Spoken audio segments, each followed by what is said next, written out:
EVM machine पेटवल्याचे चित्रीकरण viral करणाऱ्या चौघांवर गुन्हा दाखल.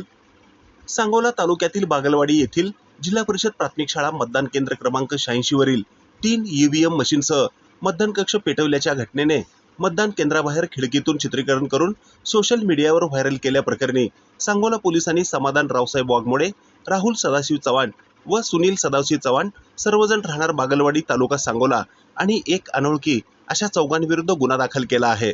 दरम्यान यापूर्वीच गुन्ह्यातील मुख्य आरोपी दादासाहेब मनोहर चळेकर राहणार बागलवाडी यास अटक करून न्यायालयात हजर केले असता न्यायालयाने 3 दिवसांची पोलीस कोठडी दिल्याचे पोलीस निरीक्षक भीमराव खणदाडे यांनी सांगितले.